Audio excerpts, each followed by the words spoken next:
Welcome, everybody. This is the Development Review Board, Burlington, for March 3rd. I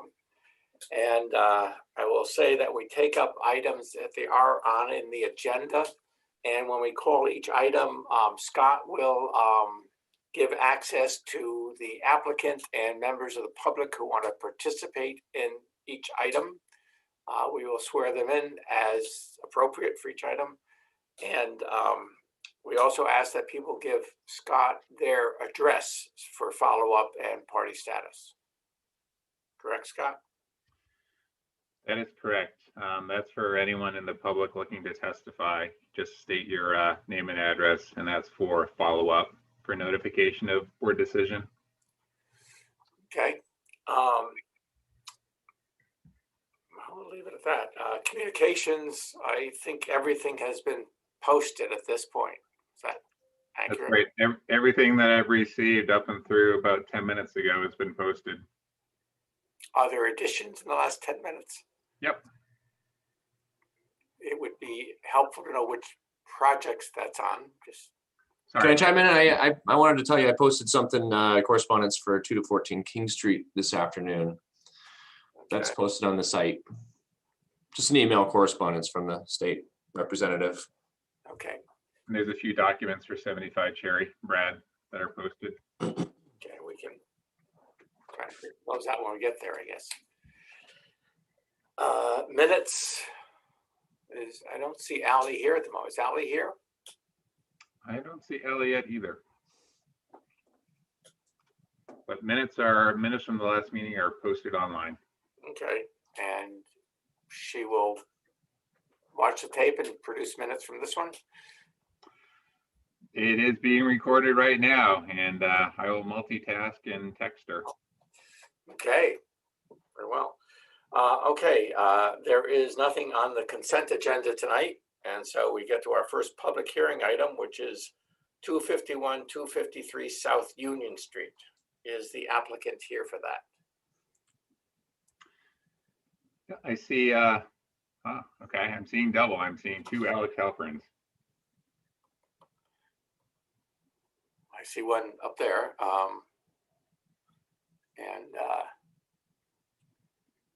So Alex had some, Alex wanted to display, so I'm gonna let him do a share screen. Do we have anybody from the public who wants to participate on this one? Do we know? If you want to testify on 251, 253 South Union, please raise your hand. If you're calling in, you do that by pressing *9. I see 4 folks with their hand raised. Okay. Let me see, 1, 2, 3. Do we lose Alex Halperin? Oh, he's up there. Is there one more person? So everyone's been enabled at this point to speak. Okay, so we have Tom Higgins should be there. Pardon?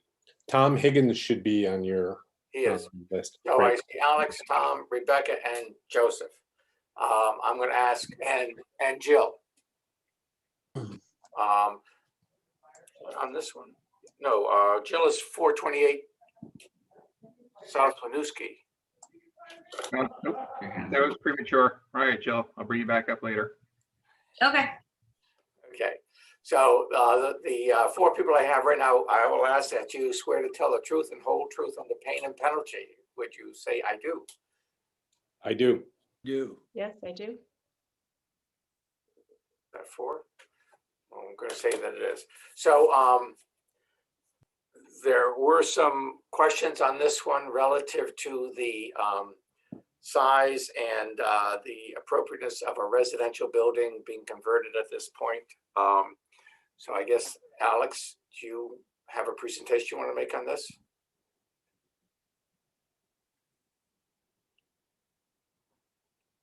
Does he have a screenshot he wants to present? Alex, you are up if you can hear us.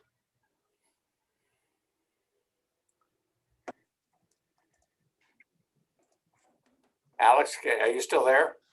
We're not hearing anything.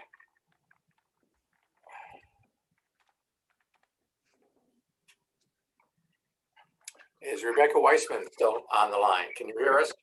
Yes, I'm here, and if we can't get Alex, I can pull up the presentation. Okay, well, let's start with that if we can. Hey, Rebecca, I'll switch you to be able to screen share in a moment. Okay, let me.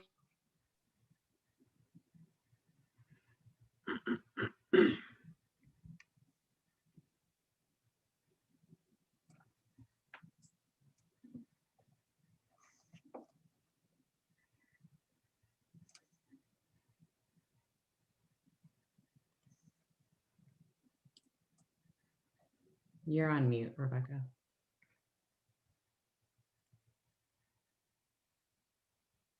I'm stalling in the hopes that Alex is figuring out his sound. Okay. If He we can sent me the start, it'd be presentation. helpful. I'm just, yeah. All right. Let me screen share here Thank you. on the fly.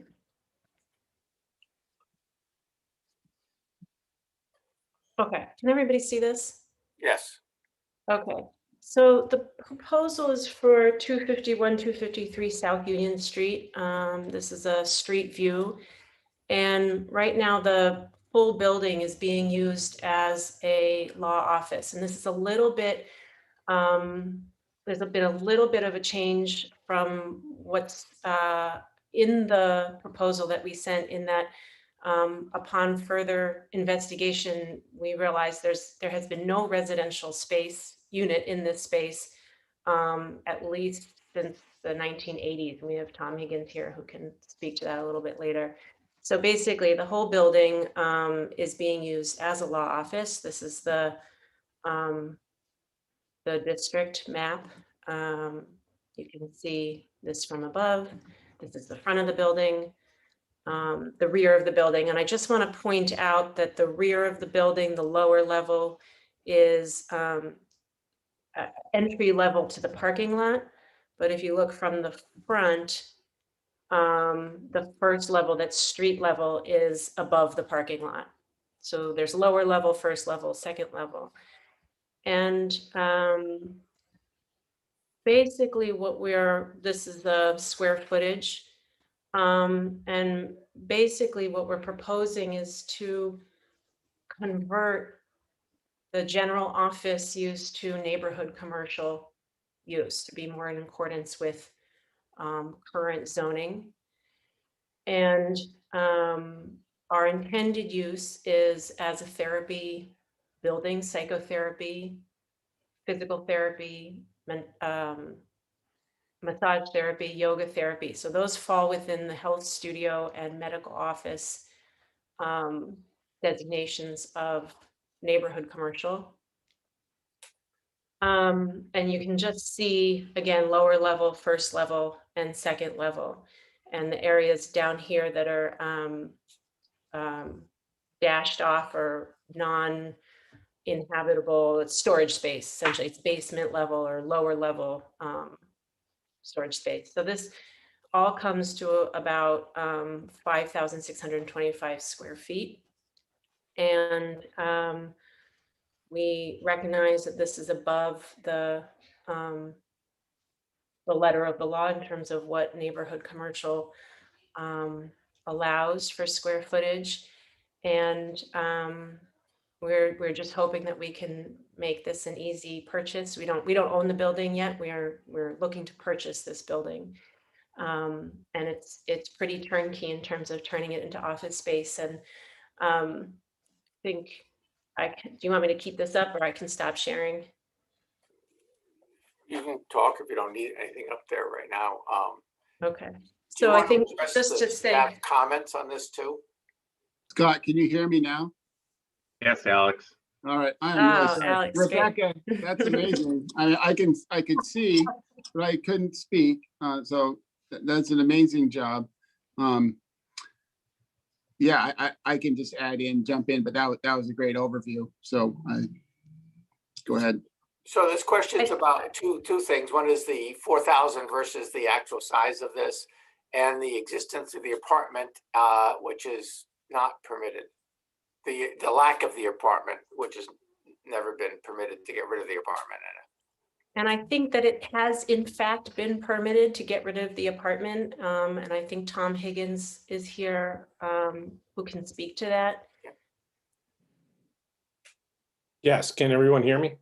Yep. Yes. Terrific. Well, my name's Tom Higgins. I have worked in this building since, I believe it's November 1989. When I joined this law firm, the building is in exactly the same condition that it is now. No material changes have been made to the building except for repairs and upkeep. Since then, I think, this close to the biggest thing we probably did, other than like rebuilding the porches and things like that, was like adding an air conditioning unit. When I joined in '89, there was no apartment in the building. The gentleman that owned the building, it was a partnership of the partners in this building, which was a law firm. And they were, at that time and at all times fastidious about permitting and doing things correctly. Both Doug Pearson and Chip Wadhams were on the Board of Aldermen through the 70s and 80s, and wouldn't have not participated in the permitting process. When I first became an owner of the building in 2010, we had a title search and full zoning review done. I have been pouring through those files to try and, get some indication that the permitting, that whatever change might have been done in the 80s was included in there. I have not located any. All I have is a title opinion, which says, like when you get your zoning certification, that there's no claims against the building and no outstanding or threatened zoning enforcement actions. That's, I guess, all I really have to offer on the state of the building. Zoning has changed obviously several times since the 80s. I don't know what the rules were back then.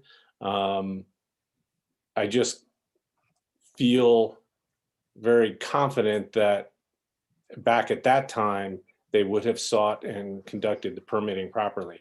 And I can just tell you that there is no apartment. There hasn't been an apartment since I've been an owner, since I've worked here, and since I took over as principal owner, several years ago. And if you have any questions about that, I'd be happy to answer them, but I'm not certain what I can add about the details in the 80s. Yeah. And Scott, I take it you looked through and didn't find any zoning permits for the building that changed the apartment. Well, there was a zoning permit to establish the office, and then there was another one subsequent to that in '77 to expand the office space, because at that time you were allowed to expand in nonconformity, and they got a permit for it. So great. But the upshot of that was they still had a single apartment remaining in addition to the office. All that said, that's more or less beside the point about what we're talking about tonight. And they're seeking approval to convert the non-conforming office to a neighborhood commercial use. I just pointed out that should this be approved, there should really be an apartment there because there's no permit to get rid of it.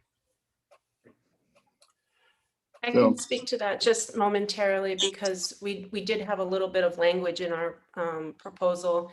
And I think upon further investigation, we really are asking to use the whole building, both for financial reasons, to turn that turn that second floor into a residential space would require some other kind of access, which would be exterior work on a brick building. which we're not that interested in doing. And we haven't investigated the zoning around that. So it would be a big deal to put in residential space there. I think the only other thing I have to add, and Tom can speak to this a little bit, is just the impact of the building, that what we're looking to do. And I know neighborhood commercial doesn't distinguish fully between these types of things, but what we're looking to use the building for is not so different from what it was used as in terms of impact on the surrounding traffic, parking, those kinds of things, and would be a neighborhood asset. Yeah, I think that's our base request tonight. Is it's been used as a general commercial use for the last 30 or 40 years. And we're requesting if there's a space for a conditional use to take it over as a health studio neighborhood commercial use in its same shape and form with no modification to the outside. And that's the ask. And Scott, health studio is a different use than office, I take it. Correct. Okay. Right. A health studio and medical office. So, if I may, just briefly here. So, aside from the missing apartment, right, there's basically 3 problems here. One is the entire space is too big. It's more than 4,000 square feet. The other is they're proposing more than just the street level, which is a requirement for neighborhood commercial. And the other is that in order to convert to a neighborhood commercial use, you need to have one right now, and they don't. And, I did speak to the applicants a couple times beforehand, and I think maybe that's the ray of hope here in terms of the use, not the location of square footage, but in terms of the use. One could argue that we're changing a non-conforming use to something that could conceivably be conforming. The problem, of course, as I just said, is the zoning code doesn't say you can change a non-conformity to one of these. But they wanted to move ahead with the application anyhow. Yeah. I think the reason we wanted to move ahead was the idea that if this was a proposal to put law offices in there, the understanding that we wouldn't even need to talk with planning and zoning, that it could just go back in as the same use. Yet this is neighborhood commercial, which is a preferred use by today's zoning ordinance. One would assume that the traffic would be different for this use than the law office, since you would have people coming for however many practitioners were there for appointments every hour, whatever. So that it does have a different impact. We did talk about that, and I think Rebecca and Tom can add. I think, yeah, I think I can speak to it a little bit because we did talk through this. So Tom informed us that when that building was fully occupied, there were 20 employees plus clients coming and going all day long.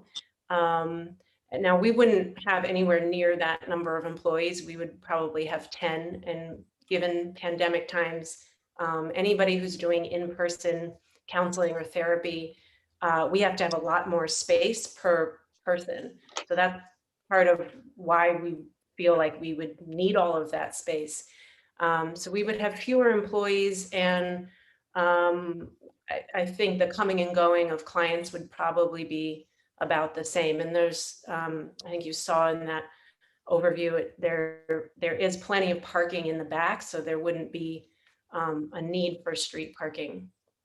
What hours would you be operating your business?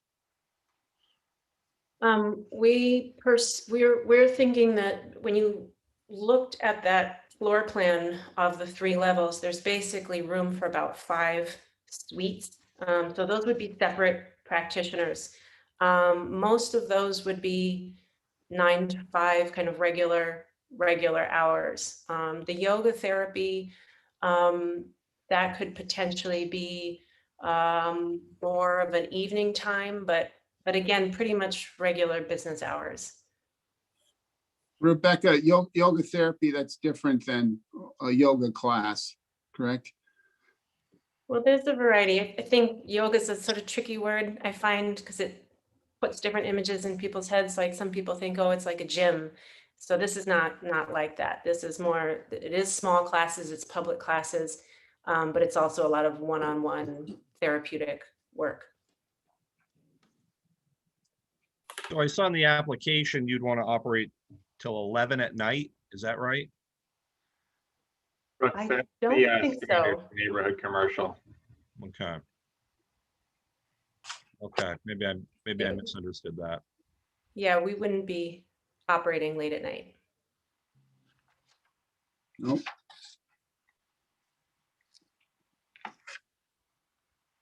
And just to make sure I understand this, Scott, that they need the neighborhood commercial to be the use that they want to be. Right, so neighborhood commercial use is predicated on there being one already. The alternative is that the building was originally constructed for commercial and is historic, but that's not the case here. And we had a thing about grandfathered in uses a while back. And I'm trying to remember where that came down. Was the 15-year limitation now applied to use as well as other things? So Brad, yes. Yes, the 15-year statute of limitations applies to use and physical things. so that the idea that this does not have an apartment is to some extent not an issue with not having a permit that we can find for that use. It's possible, but we need to demonstrate that it's been more than 15 years. What we heard tonight suggests that, but yeah, all I can say is that the record doesn't show a permit to do it. Right. But I think we can get a lot of people who occupied the building to seem to be willing to testify to that fact. So does that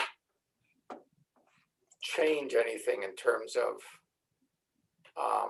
converting it to the neighborhood commercial?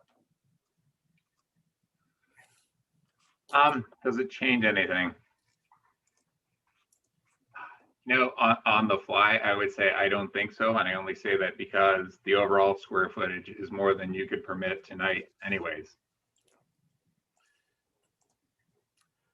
Right? So said another way, that apartment that was there would have fit into the surplus square footage over 4,000, as I recall. And I'll ask the applicant this, you want the 5,625 square feet or whatever it is, not 4,000.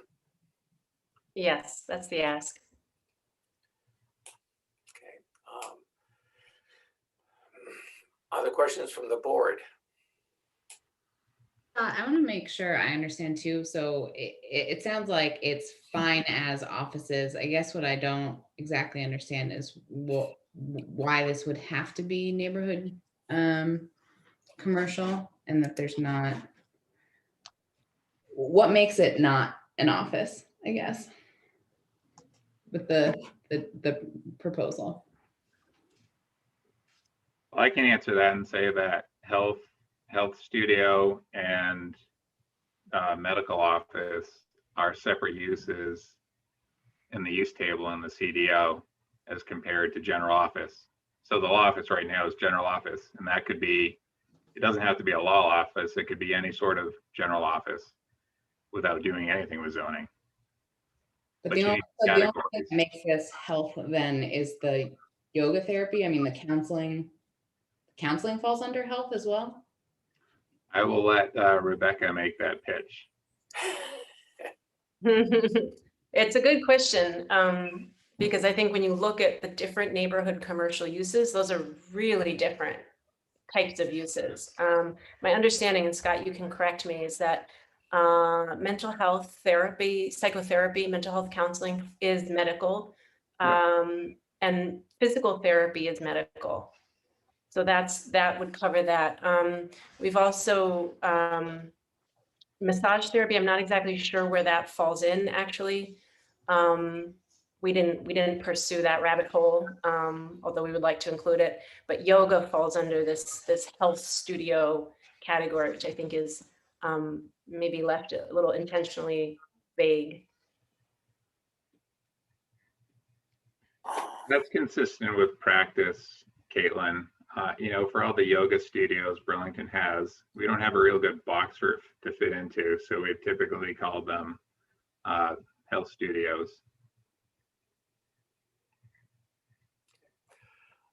I'm going to ask, I think at this point we have one member of the public here who is, and that's Joseph McNeil. I want to see, did you have something you wanted to add to this? Yes, Okay. Then I would like you to speak. thank you very much, Mr. Chairman. Thank you, members of the board. My name is Joe McNeil, and with Francis Murray, we own the two buildings immediately to the south, 257 and 271 to 275 South Union Street. And we do not necessarily oppose this application, but we are somewhat confused by it and wanted to get clarification. From the presentation, it sounds to us like it's really, in practical terms, a condominiumizing of the uses within the building, in that it is going to be leased out to, if I heard correctly, 5 separate organizations for utilization as health studios or yoga studios, therapy, etc.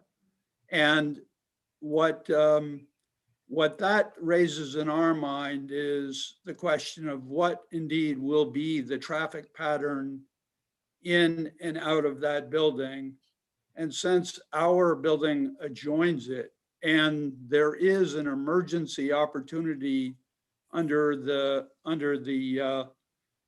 easements, the reciprocal easements, to use our space for egress and access, which historically has been used in inclement weather without difficulty, we would want to know what the use pattern will be in the back. And very frankly, what we've experienced historically with the law office has not been any problem whatsoever. The arrival of the lawyers and the staff has been by 9 o'clock in the morning, and typically the departure has been by 6 o'clock, with the exception of when they're on trial and working late. And very frankly, because they represented primarily insurance companies, the number of in and out customers, if you will, were very few during the course of the day. So I would like, on behalf of ourselves, just to have a better understanding of what this actual use pattern would be. And I'm not sure that I do yet. And it would have been great had we had a conversation, but we didn't. So that's why we raised these questions here. And at this point, they are simply concerns, not opposition.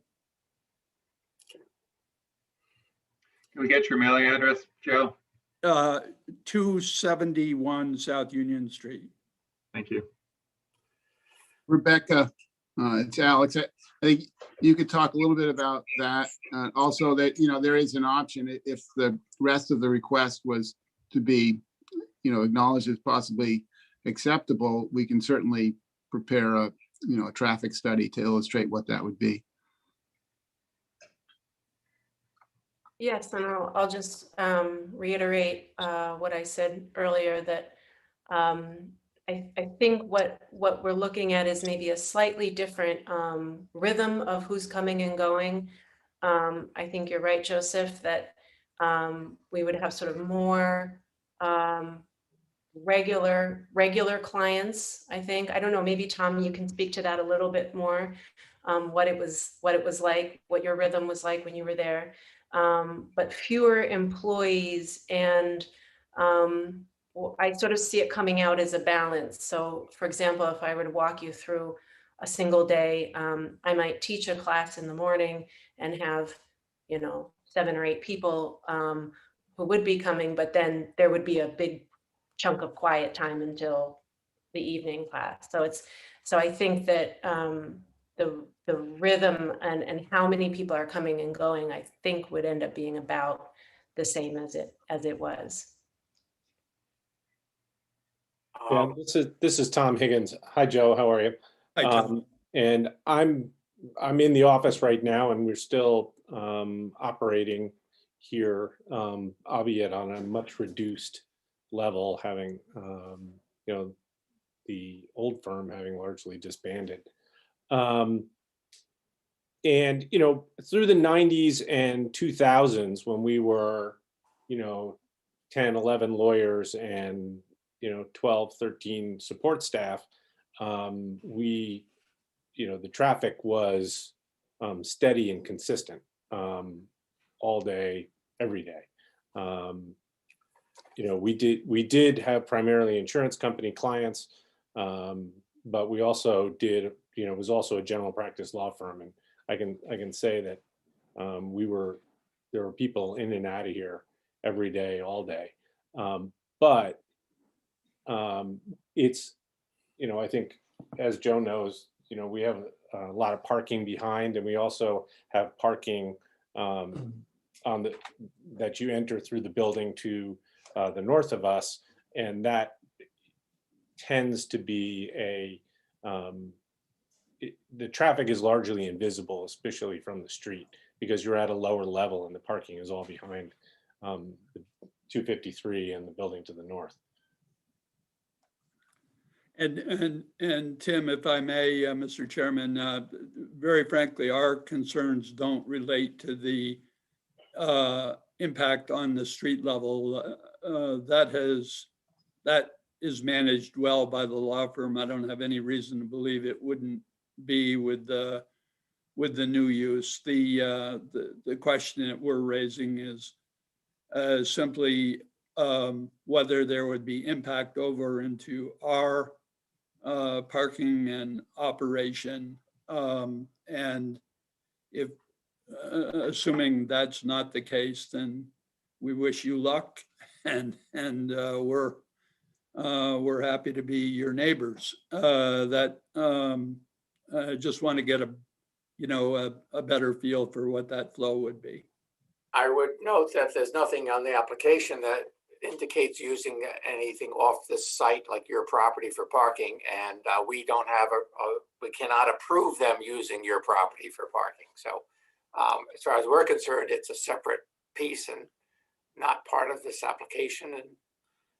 And I was probably not clear, Mr. Chairman. It isn't so much that they'd be parking on our property, but the concern is the volume of cars that may need or want to transit through our property for ingress or egress to the subject property, if I may. Isn't it grass between your two parking lots? It is, but there's a wintertime pattern of use. And if you observe down there, there are 2 metal poles with a chain. And between the 2 law firms, whenever it's been snowing or we anticipated a need for plowing, those chains would be removed, and the easier access, instead of up the steeper driveway, would be through our property. And it's not a constant thing, and I don't want to overstate it. I don't think it's particularly at this moment relevant to our deliberation. So okay. It may be to yours, but not to ours. So, but I appreciate the feedback. And I'll see, does the board, any members of the board, have any questions for the applicant at this point? Because I think, we'd have to do some deliberation on this. I will honestly say that it concerns me, even though I understand this is 100% office right now, it concerns me having something that's oversized in a residential area that's committed to a use that's not necessarily approved at that size. Gives me some pause, but I don't know how everybody else will feel where the discussion will go. Unless the applicant has anything else to add at this point.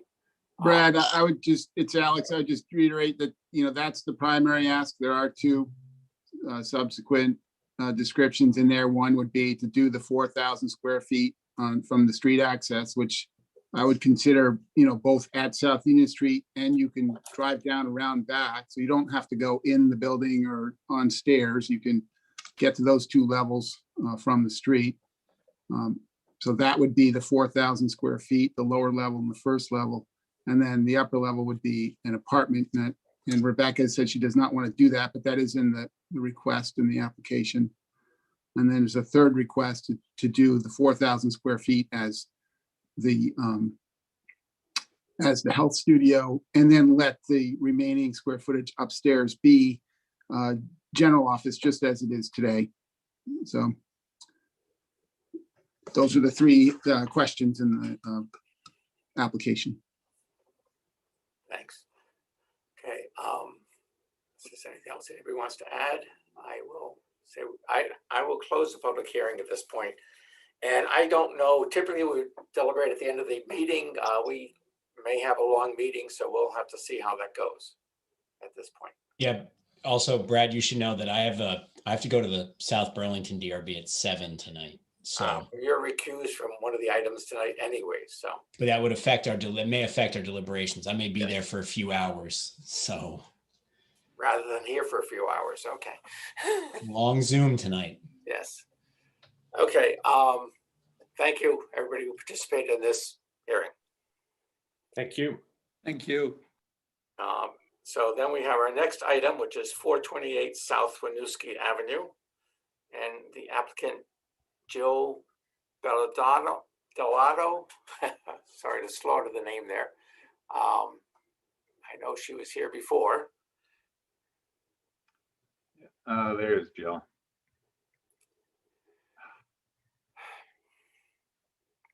And do we know if anybody else wants to participate in this agenda item? Please raise your hand if you'd like to testify on 428 South Winooski. And Jill, you're on.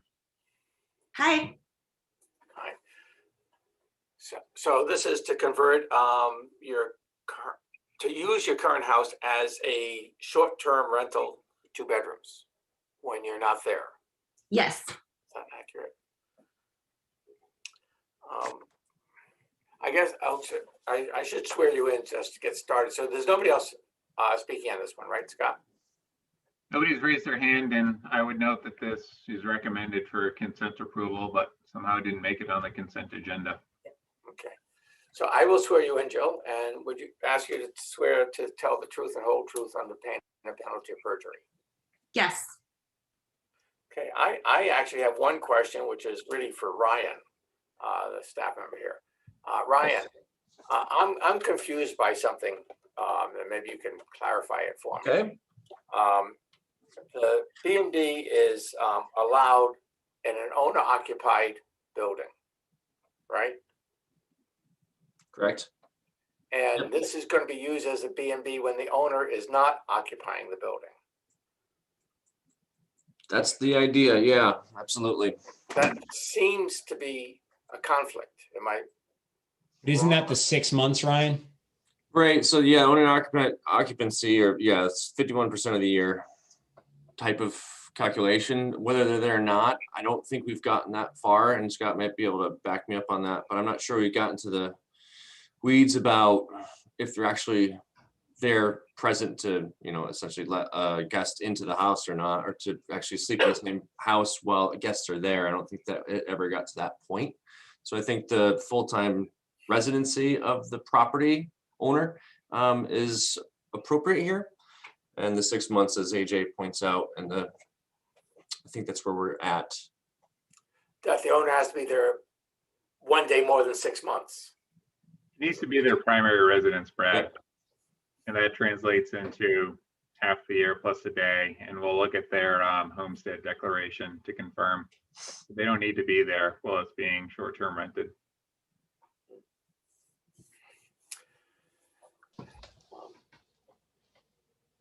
Any other? I agree with you, Brad. I'm a little bit confused. I feel like in the past, so many of the applications required the owner to be present and operating the bed and breakfast. That's just because we're looking at it as a slightly different, in a different way. Just trying to understand that. I don't recall them all offhand, Springer, but the general rule is primary residence qualifies as owner occupied. I know in, I'll say, fairly common instances wherein folks are having to do stacked parking because of, most of these things are in homes with regular driveways, having a requirement that the owner be present there basically to deal with the parking. But in this case, the owner wouldn't be there. So the parking is really a non-issue. Either would be used by the owner or the guest. That's my recollection as well. The parking issue really raised the attendant question. So I would ask the applicant a question then. How will you manage the B&B when you're not there? How does that work? I'm fortunate enough to have a partner who lives in Stowe. So I go down there and stay there. And if anything comes up, I drive back up. Oh. Okay, and they leave a key there or something for them to get in when you're not there. You have some access, a code or something. Yes. Okay.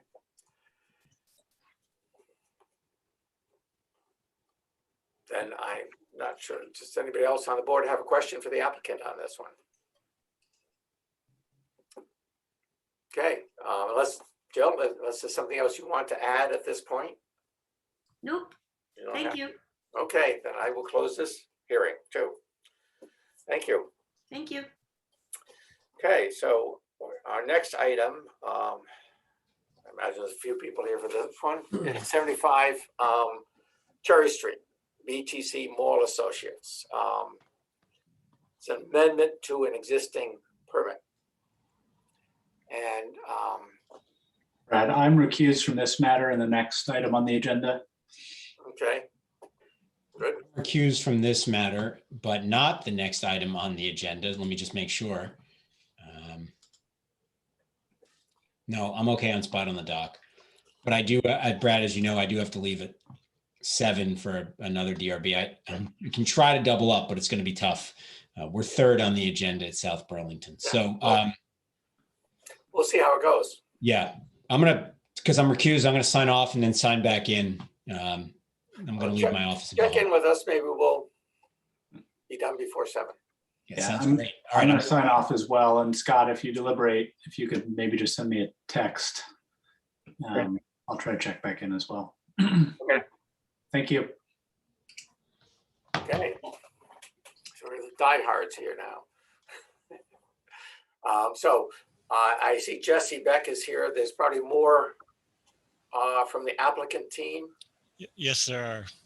So, Jesse, who do you want to display, if anyone, tonight?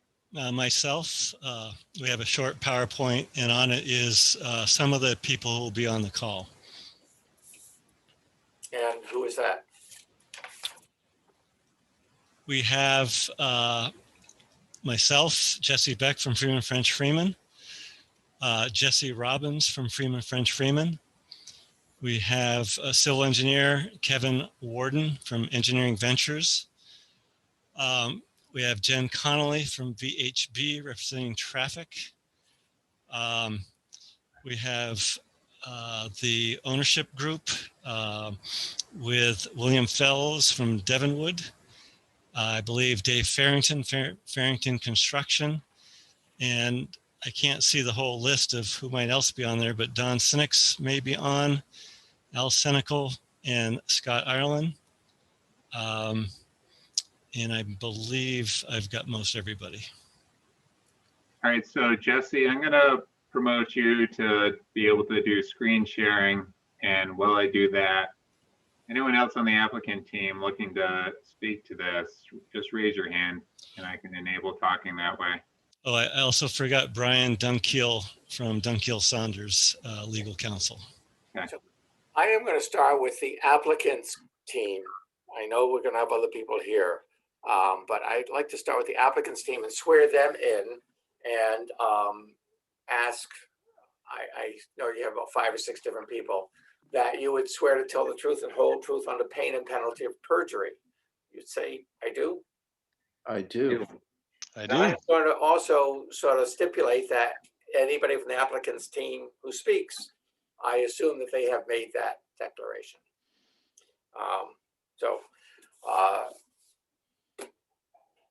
I guess I'll let you do your presentation first. Well, and Jesse, I guess I will say one other thing. I don't know how long, to some extent, this is an amendment, so it's perhaps somewhat simple, but it's a big project. I imagine there's other people who are going to speak on this, and there's other issues people may raise. I'm assuming we will get through it tonight, but there's a chance that we could continue it depending on how late it goes. So saying that, I'll let you get started.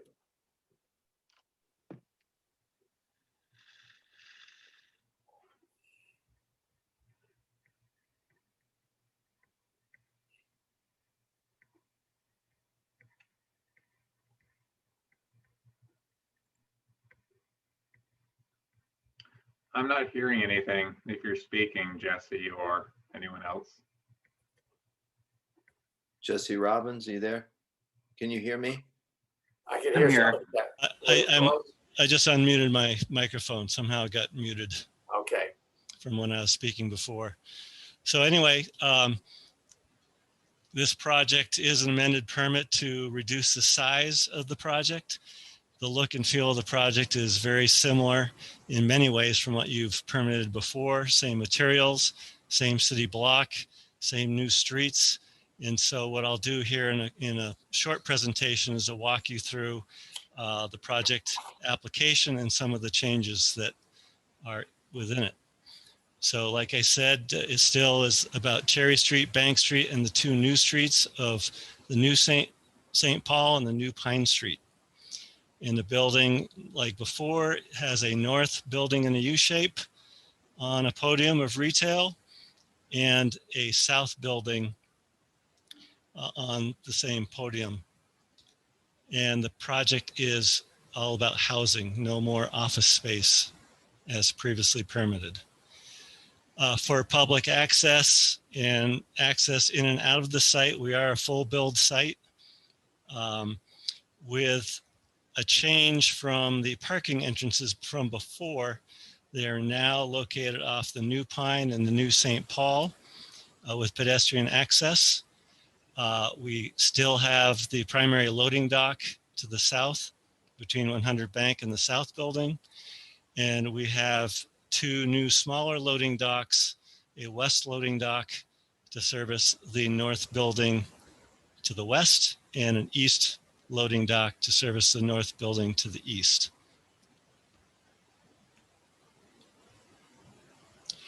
To go over the program, because there is a slight program change as there is no more office space in the south building. It is primarily 426 units of housing with a commitment to 20% inclusionary for the 85 affordable. We have reduced the total amount of square footage. We've reduced the retail square footage.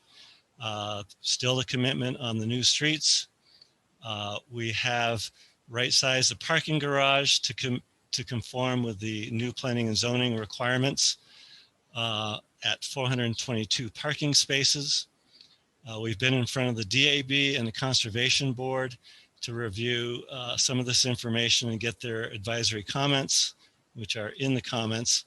So we have 348 bike parking spaces with 75 short-term, which we've committed to put inside the garage. And the total square footage is from over 1 million down to 703,000 total gross square feet. The cross section from north to south is very similar from before, although it's not 14 stories, it's 50 feet lower. It's a 9-story building to the north off Cherry and a 10-story building off the south off Bank Street with mechanical space on top. It does surround a 3-level parking structure with 214 parking stalls below grade.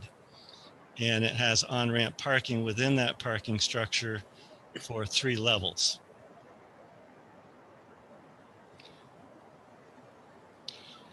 Just quickly going up through the levels, this is the below grade parking for 214 with its very mechanical entries and utility entries. You see 100 Bank in the southwest corner. On the right, you'll see a diagram, and you can see the cross section move up the building as we go up through the levels. Retail does front Cherry, the new St. Paul, Bank, and Pine. The entrances to the garage are off the new Pine, new St. Paul. We do have the public entry with an elevator core. The lobby to the south in the south building will service the public amenity spaces in the south building, which we'll see as we go up through the building. There's an interstitial level of parking. And now we have capped what we call the podium with a full roof so that all of the parking is covered and the units do not look down onto a sea of parking. They look down on roof structure. So the south building is where you'll find the community space, which is part of the new amended development agreement. There's some co-working space and amenities for the south building. On the north building, the U-shaped building, is the housing for this level, amenities for the north building. And you'll see how there's a demising wall splitting the northeast from the northwest at the elevator core, which is part of our phasing plan. Going up the building, the next level, you start to see the green roof areas, more residential, both in the north building and the south building, and more green roof terrace on the south building. Now we get to the form-based code part where there's a step back requirement. So we're pulling back 10 feet on the north building. The south building happens to pull back a bit more. But you can see that the unit size changes with that step back requirement for the top 5 stories. We're jumping up to the top because those top 5 are repetitive. And you'll see the mechanical, enclosed mechanical buildings on top of the building. To the south building, you'll find the restaurant with the public observation deck, which is part of the development agreement, serviced by the elevator core and stairs on the south building. Will be a open restaurant with kitchen. And on the north building, there's more green roof. And you start to see our commitment to solar arrays for the rooftops of the buildings. We'll run through just a quick series of renderings that you've seen along the way. This is just illustrating the lowering of the height of the building by about 50 feet. This facade is still the red brick with bay windows, retail glass around the street level, our commitment to great street standards. You get a glimpse of the south building, which is a change in materials, which we'll show you in a minute. So we're looking south and west in this view down Pine Street. Just without the top. This is changing the view, looking up Cherry Street, looking towards south, and east, you start to look at the new Pine Street and how it goes by the new Burlington High School, formerly Macy's, and a glimpse of both the loading dock and the entrance to the parking structure off New Pine Street. Again, we're accenting with a salmon colored brick, and the primary material is a red brick, traditional red brick. And you can start to see the form-based code elements of the step back, the facade changes, the cornicing, and the articulation of the building.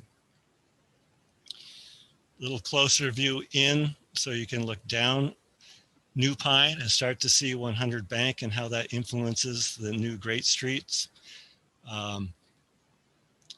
Closer view of the loading dock, retail, glass, garage entry. Moving around the site to the south, we do have a change in materials, little change in mass. This is the south building, which is 10 stories with a mechanical penthouse on top. The limestone, it'll be limestone base for those first 2 levels. And then we're changing to a sintered stone to mimic the limestone in an Adair limestone look, similar to what you see up at UVM MC. And that was one of the elements in the zoning reports, which has been advised as an approved material for the south building by the DAB. And a little closer in look at the streetscape, the south building, 100 Bank, and the character of the street across from that.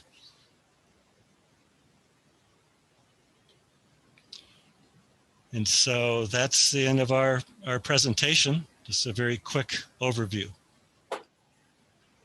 And I guess I will note that the form-based code takes precedent over for this project on a lot of the visuals of the project itself. So I do have, let's see, I'm going to ask if there's other members of the board who have questions for the applicant at the start here. Just a couple of very small ones, Fred. Jesse, thanks for the presentation. I saw a co-working space on the 1 level. Is that for residents only, or would that be managed as a public co-working space? That would be managed as a space to lease, yes. And then the community space itself, that would operate the same way. That's not just for residents, that's for anyone to reach out and lease that space for their activities. The community space is for city use and public use to be scheduled. And when it's not scheduled for public use, it can be used for private use. And then the restaurant space will be leased just like any other commercial restaurant to whichever proprietor wants to rent that and open up a restaurant at the top of the building. Correct. And our elevator core has doors so that the public does not have to go through the restaurant to access the public observation deck. And does the public have access to the residential halls or through the residential parts of the building through that same access, or would they be limited to? Public would be limited to taking the elevator up to the public observation deck or the community space floor. So the residence halls are secured for the residents that live on that floor. Yes, correct. And the last question I have is on the cap for the parking structure that everybody is looking down into. Is that accessible by the public, or is that not? No, that is not a public accessible space. It's for the residents and the green roof area, and there will be some mechanical fence screened in fenced areas, but no, that is a private space.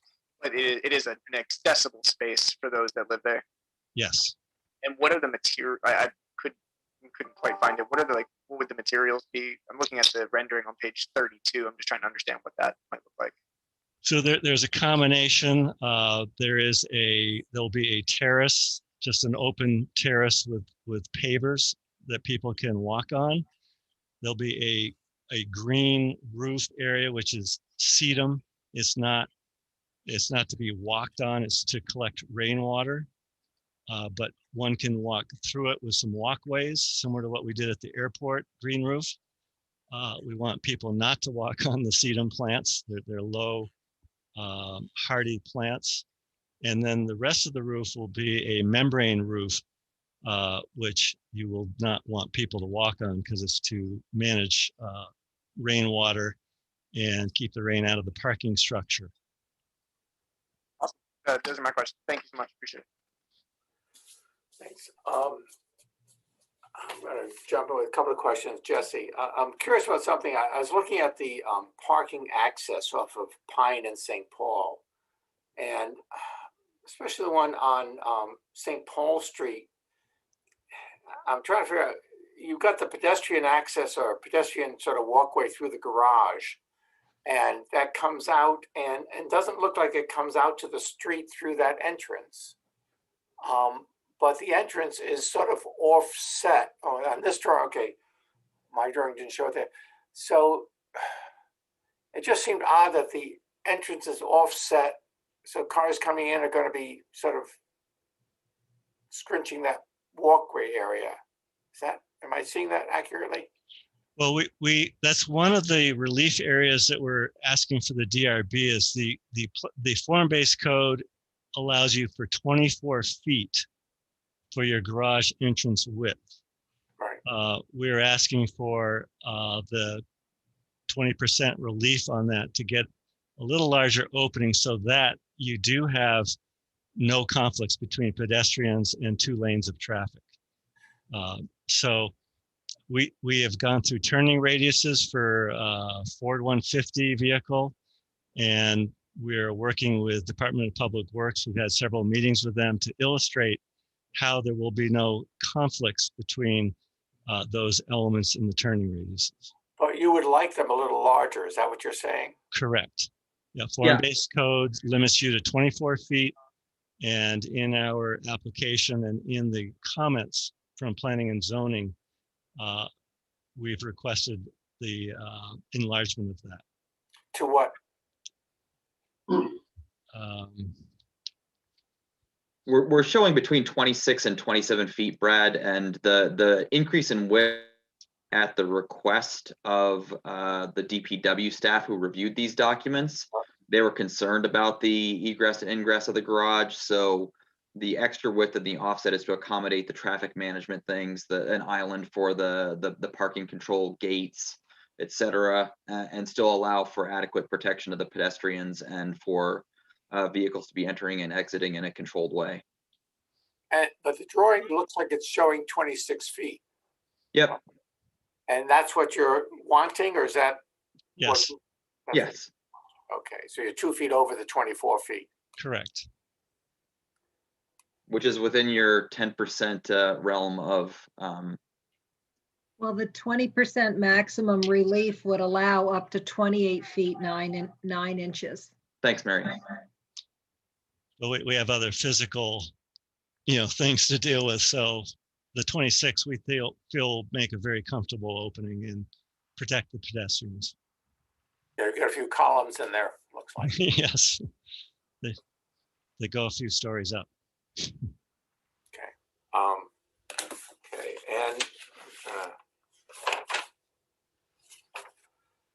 and you're parking on the below grade level. You're parking 214 cars. Yes. And there was a question from the Public Works about the areaways and the I guess in the sidewalks. Are you able to get those in the building, or was that being looked at? It is being looked at. We're in discussions like we had before. We had a whole series of discussions on the great streets, the areaways, and other elements on the prior project. And we're working towards having those areaways as an encumbrance. We're still having those conversations, and they are shown on this application. We've agreed to see how we can minimize the size of those areaways, and we've made a commitment to look at if we can eliminate 1 or 2 of them. But this size of a building in this kind of mixed use stacked mid-rise situation really does require a certain amount of areaway in the outside of the footprint of the building. And these are grates that are going to be flush with the sidewalk, I take it. Correct. Um, Very similar to what's around Burlington now.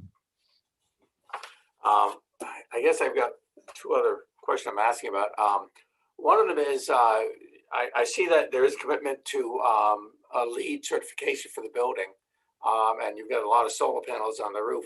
Are these is the heating and cooling for this building using fossil fuels, or is it all electric at this point? Well, we are going for LEED Gold. In the new development agreement, there's a request for us to look at an electric-based system. Yeah. And so once we move beyond this step into detailed design, we are going to pursue how we can do that. Well, it seems to me that's where the future is. So look at that. And speaking of where the future is, you've got a big building here that now you have to deal with compost. Is that part of your design aspect now to somehow address that for the residences? Correct. We have the 3 loading docks which are shown in this plan, and we've been in conversations with Casella and DPW on what equipment is going to be in those loading docks, and we are committed to composting for the facility. And we've committed to compactors for both trash and recycling to minimize the number of truck trips.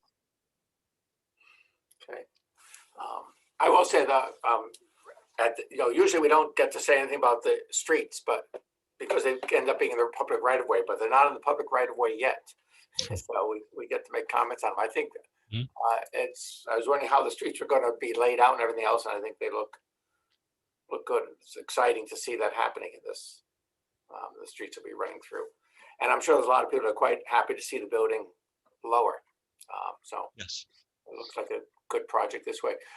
Question for you on the phasing. You mentioned that sort of party wall on was it the north side? Correct.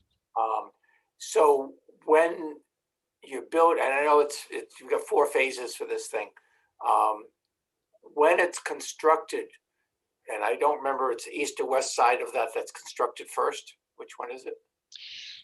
On our phasing timeline, the TCO plan, we start out with the northwest L and the full parking structure underneath it. So the east side of that initial building, what's that going to look like? The flat surface, which is that demising wall you're referring to, which splits the elevator shaft. Yeah. That will have a panelized system on it, a temporary panelized system. So it's going to be a blank wall, 9 stories tall.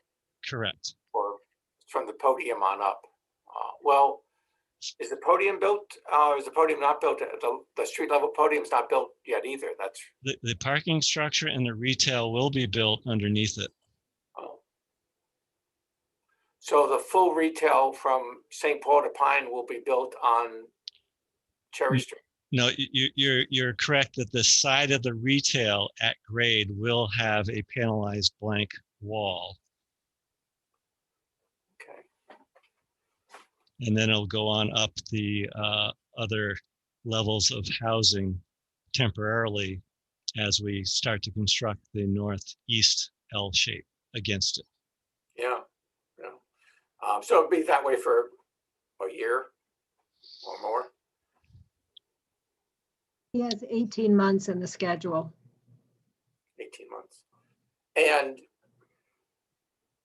I guess my concern is if it goes longer, and things happen sometimes, it's sort of an unfortunate, form-based code doesn't address that, huh? No. And what is the question? I mean, they're allowed to phase. Right, but if they have a facade that's a blank facade for 8 stories or 9 stories for. Well, it's still considered under construction.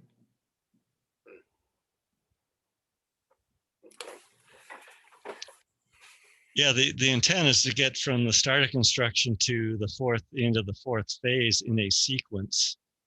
And it's yet to be determined how quickly we can make it through those 4 phases. But there is a start date and an end date. And the first phase is the northwest side and the second phase is the northeast side?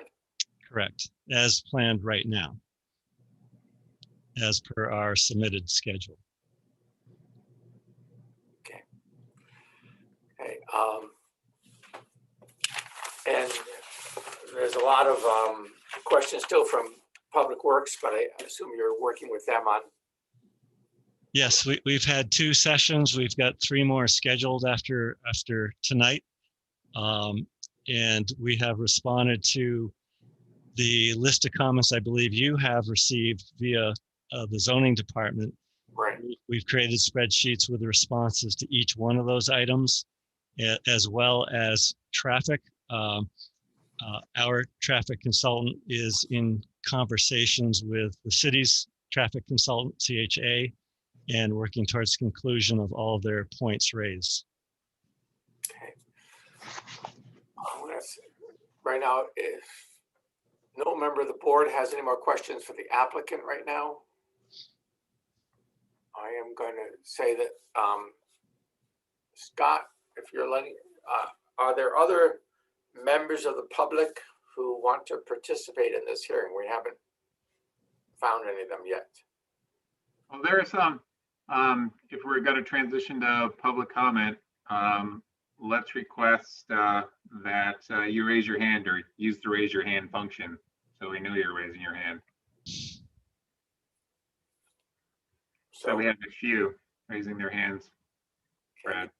Can you bring them in and we will get into that phase of things? Do you want to swear everyone in at once or individually? I think, well, I don't know how many people are there, Scott. I see 6 hands up. 6. Yeah, shall we take the screen share down or leave it up?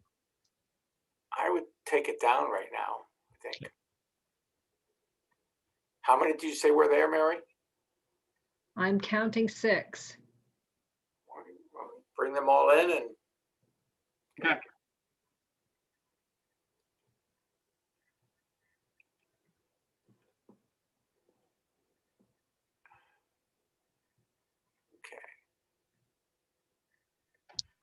So everyone who's raised their hand is enabled to speak at this point. I see John Franco, Barbara McGrew, Meyer Dana, Steve Goodkind, and I'm thinking that is Sharon Busher there. Yeah, Sharon's on the phone. Yeah. So that's 1, 2, 3, 4. And Eric Hoekstra is present. Okay, Eric. So I'm going to ask the folks who are from the public who are wanting to speak right now to raise your hand and swear to tell the truth and whole truth under pain and penalty of perjury. I do. I do. I do. I do. I do. So I don't know that I have any particular order here. I know that Eric you are representing 100 Bank Street. Is that right? That's correct, Chairman. Okay. There's a letter that provided with some concerns. Do you want to go first, Kim? I'm going to say if somebody's not speaking, if you can mute your phone, great.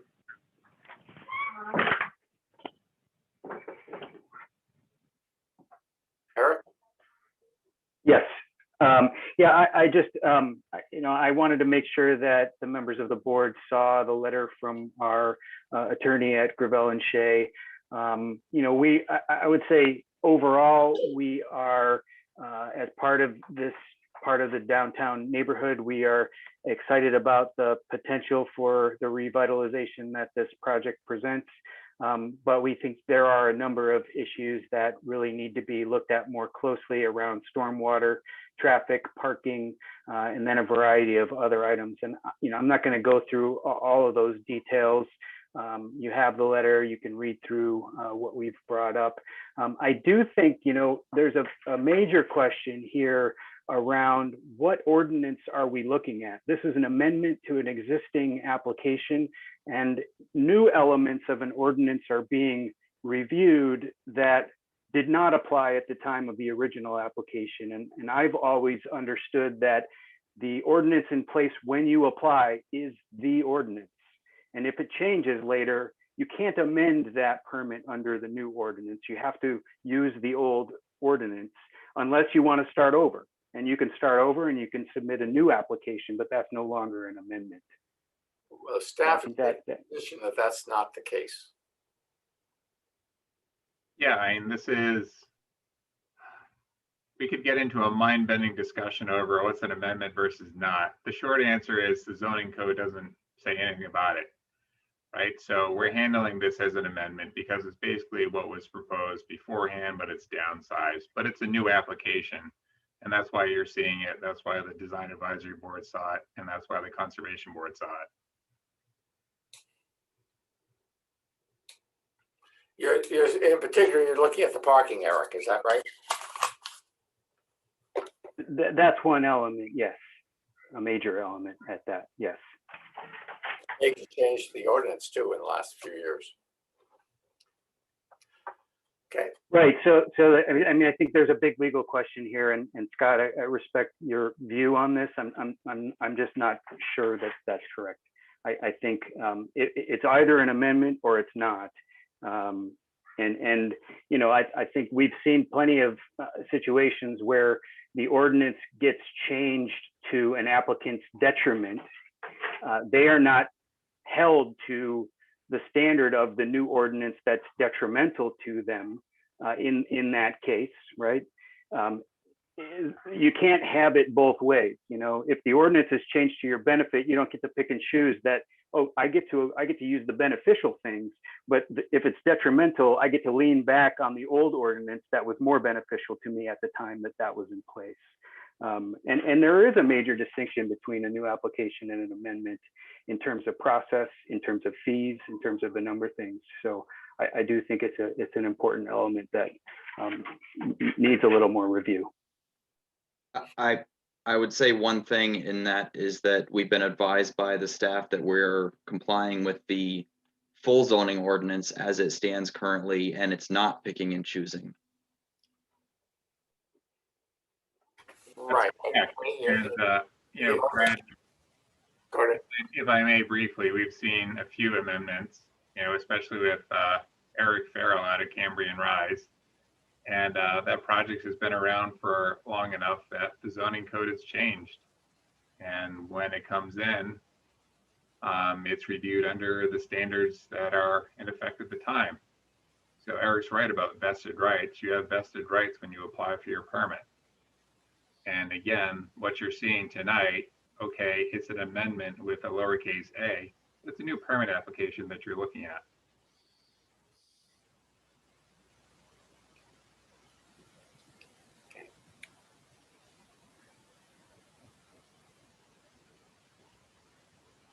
Well, what happens when we go through this and get approved or however it goes through and what others have to say. Who wants to speak next in terms of the public on this application? See John Franco's up top with his hand. John, Franco, do you want to speak? I do. Okay. You got me? Got you. Because I'm very not comfortable with this with Zoom meetings, but my technical prowess is 1952. So thanks. I really I represent 4 individuals who were involved in the appeal of the original zoning permit that was approved by this board on St. Patrick's Day of 2017. It's an interesting series of events. I believe the appeal was filed on Good Friday, and the case was settled on Bastille Day. So sort of that's sort of the sequence of what happened. We had a global settlement that settled not only the zoning appeal, but also Ms. McGrew's claim that this project was subject to Act 250, and also settled a challenge to the TIF financing. And we had the settlement agreement, and that settlement agreement was also the elements of it that dealt with the zoning was reduced to a consent judgment, which was signed by Judge Judge Walsh in July of 2017.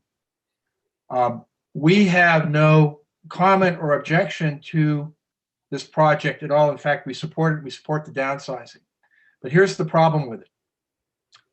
The overall size of the project has been reduced by 1/3. That's the good news. The bad news is the parking elements have been reduced by almost 60%, while the non-parking elements have been reduced by almost 18%. And it's our position succinctly that that does not comply with either the settlement agreement that we have with the developer or with the consent judgment that was filed by the Superior Court, by the Environmental Division. And with all due respect to the staff, the case law in Vermont is very clear with a number of cases. The most recent one is the Lathrop case, but before that, the Hildebrand case, the Dunkin' Donuts case, the Stowe Club Highlands case, the two Nemaya Associates cases, that you don't just get to disregard previously imposed permit conditions when you have an amendment. And there's certain things you have to show and certain things you have to do, and we've outlined those.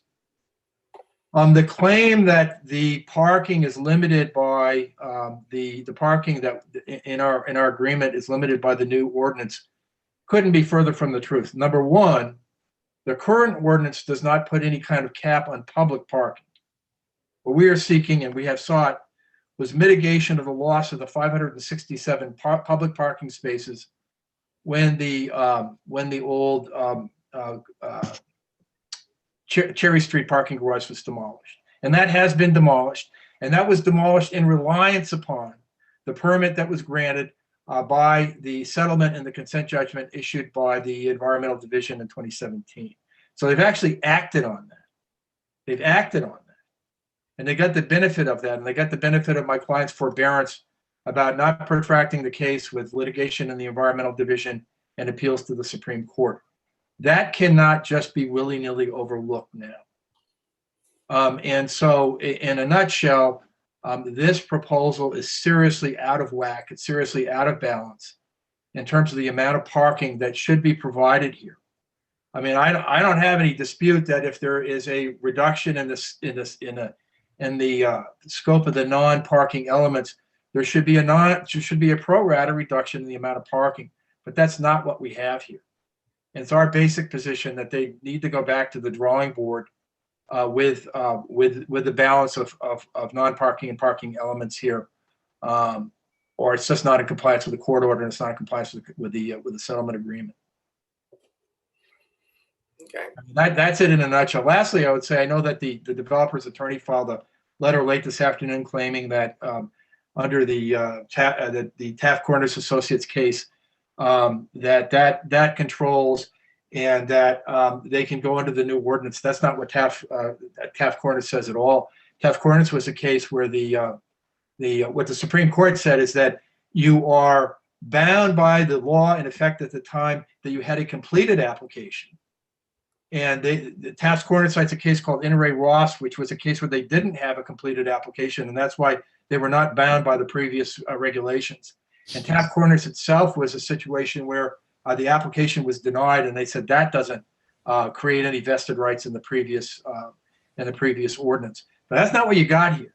You've got an appeal. You've got a settlement. You've got a consent judgment of the Superior Court that was ordered under the old ordinance, and the developer took action in demolishing the major part of the previous mall under that permit. They can't now say, "Oh, golly gee whiz.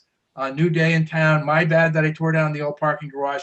We don't have to deal with the mitigation impacts." And the last point I want to make is our appeal was based not on the minimum parking requirements of the ordinance. It was based upon the major impact provision of the zoning ordinance. And again, the impact created on the downtown off-site parking capacity by the demolition of the old parking garage.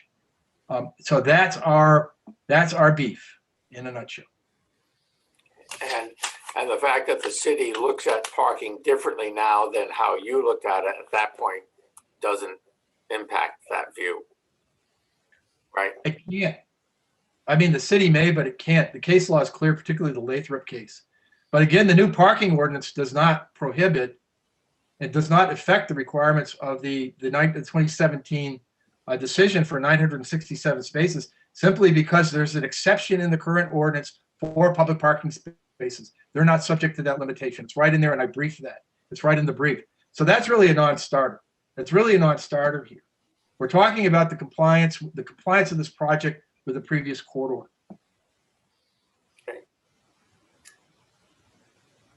If anybody on the board has questions for Mr. Franco, otherwise we have a few other people who want to speak. Okay. And I'll give the applicant a chance to follow up. I'd like to hear the public comments at this point. I know there's a few other people here from the public. Somebody else want to speak at this point? Let's see. The list keeps changing. Let's go with Meyer Dana. Meyer Dana, are you here? Can you hear us? Can you hear me now? Yep. Okay. Sorry, I'm not so technologically savvy either. We own our family owns the building immediately adjacent to the old mall entrance on Church Street, where Hatley and Zinnia Jewelers is, and also across the street where Banana Republic is located. I've got two questions. First of all, did I hear correctly that there are only going to be 75 parking spaces available to the public in this new facility? Well, let's keep going with your questions, and we'll try to get the applicant to answer them. Okay, I think I heard that correctly. The other thing I wanted to just find out is the existing mall entrance or the configuration of it on Church Street going to remain just a one-story building as opposed to being a high-rise? That is not part of the project at this time. So that's staying the way it is? At this time. At this time. Okay, that answers that question. The other issue is the parking issue, which I think is a major impact, not only on us, but on the rest of the city. I mean, parking is, since that garage came down, has been a terrible problem. I don't think anybody would argue that. And not replacing it or tearing it down and then letting it sit for 2 years is just abysmal. I grant you more people are riding bicycles and stuff, but not that many, especially in the winter time. The other one other question I had is, are these apartments going to be proposed to be regular, except for the the income limited ones, supposedly going to be regular market rate apartments, or are these probably going to be student housing? I think it's a prohibition against student housing, so. Good. Okay. That's fine with me. Jesse, can you follow up on the parking and the housing issue? Yeah, the housing will be market rate housing with the proper inclusionary amount of 20%. I understand that. There's a whole mix of studio 1-2 bedroom units that are available to everyone, and the inclusion will look and feel just like the rest of them. Excellent. And if a student wants to rent here, they can rent here. I see. Okay. And the parking, public parking? Can you rephrase that one? He was asking how many parking spaces are available to the public? Well, this is a private parking garage, so the first spaces to be leased will be given and offered to the occupants of the building, whether they be the dwelling units or the retail leases. So they will have first dibs on the parking stalls. And what doesn't get, there's also a commitment to spaces for 100 Bank in this agreement. And so whatever's left over will be offered to the public how many total parking spaces will there be? Let him answer here right now. Okay. Sorry. So whatever is left over from the private garage will be turned over and be used by the public either on an hourly or daily basis. But that number could be zero. There's no commitment to any of it being available. Correct. And And it's 422 spaces, is that the right number? Yes. There won't be any available for the public. Realistically, Realistically, you could be correct. with 426 apartments and retail and there's no way there will be no public parking. And there's 100 spaces for 100 Bank Street. Maybe I'm mistaken, but my understanding was way back that there was going to be a commitment in tearing that garage down, that there would be public parking. Am I mistaken? That'd be a question for you, Jesse. Okay. There's always been a private parking structure. There's never been a commitment to create a public structure. Wasn't the parking numbers in excess of what was required for what was being constructed, or was it always based on exactly what was being constructed without any available for the public? It was always based on the requirements of the planning and zoning formulas. Where you reduced the size of the project by what, 25%? Yes.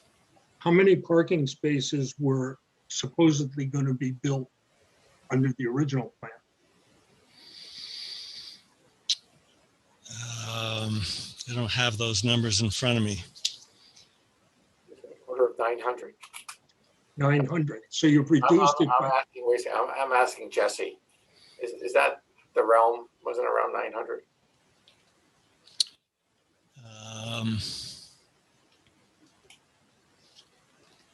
Yeah, I don't really have the exact number in front of me, so I can't answer that.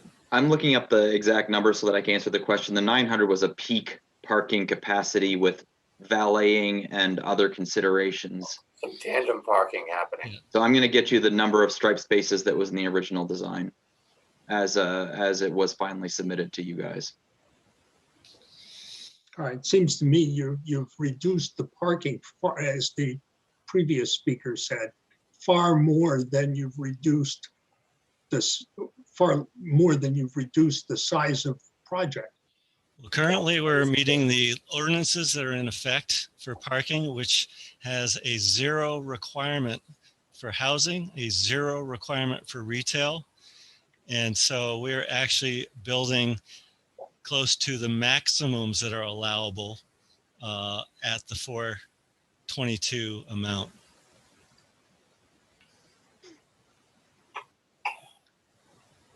Seems to me, well, nobody cares about my opinion, but frankly, I think the city really dropped the ball on that. And that's, I guess, all I have to say about it. It's a parking disaster. Can we get your mailing address, please?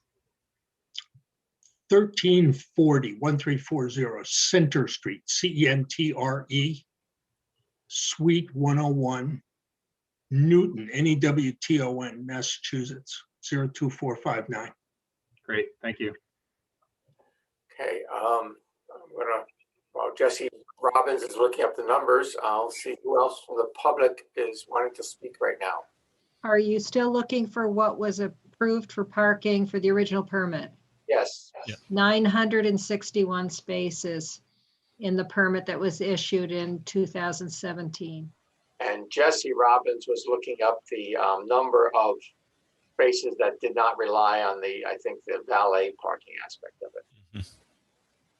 That's what he was looking for. So Steve Goodkind is up next, Brad. Okay, Steve. I'm unmuted, correct? Yep. You're unmuted. Okay, just want to note that the parking plan that was last submitted, the one that I guess exists now as approved, almost none of the parking spots in that plan actually conform to the requirements of the city for dimensional sizing. Almost none of them did. It was approved within a few hours on one afternoon. I don't know how it happened, but I think this time it'd be wise to find out, have these spots been checked for their compliance with the requirements of the parking ordinances for as far as size and any dimensions that might involve lane widths, whatever? Last time it wasn't, and I tell you, there were 900 something spots, but I think 800 of them failed to meet the city actual requirements for parking spots. You know, that someone has looked at that this time and is on I the have record. looked at that, Steve, and I've acknowledged it in the staff report. It's what? This is Mary O'Neill. I Yeah. looked at those parking dimensions and backup widths, and I acknowledge that they're conforming to the revised parking requirements. I'm going to step out for a minute. Springer, can you do me a favor? I'm going to step out. You can chair for a few minutes. Thank you. Mary, you're talking about the current plan now, that these ones conform? Yes, the current plan, and it's been compared to the revised parking standards of the recently adopted parking zoning, parking amendment. And I have confirmed that they are compliant, and I've written that in the supportive staff report. And just for curiosity, are any of them tandem spots? Yes, there are. There are tandem spots. We have a very limited amount of tandem in the basement. Most of them all are single park stalls. They all conform dimensionally correct. And it's similar to the airport parking structure, same dimensional standards and requirements. And I'll just note in closing that our settlement, which John Franco talked about earlier, that was where the public parking on this project was included. And our spots that we required were to be public spots. And that settlement, I think, as John has said, is really going to be at the heart of what happens with this project in the future. But that's the place the public spots were preserved. So that said, I'm done. Mailing address, Steve, please. 260 Ethan Allen Parkway, Burlington. Great. Thank you. Thank you. And we still have a couple people from the public who have not spoken yet. Barbara McGrew and I think Sharon. Yes. Sharon up next. Okay. Who do you want next? Oh, I guess you're both unmuted. I had Sharon up next, Barbara. Okay. I have to leave in a little bit.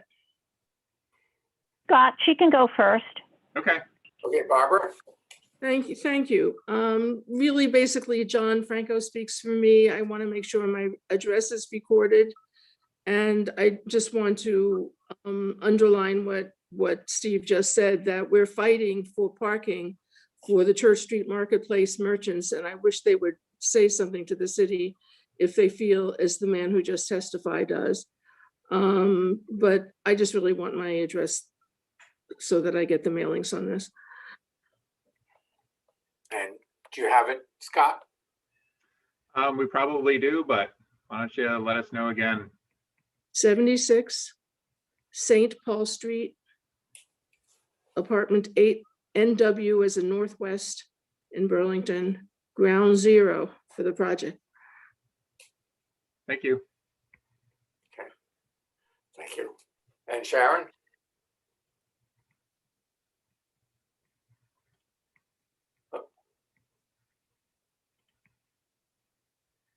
I'm unmuted now, correct?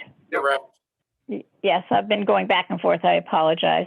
Good evening. My name is Sharon Busher, and I have been following this project since the get-go and spoke on the original application and would like to just have you enter my comments on the amended application, which I'm going to speak in support of. I support the reduction in height, the elimination of the hotel.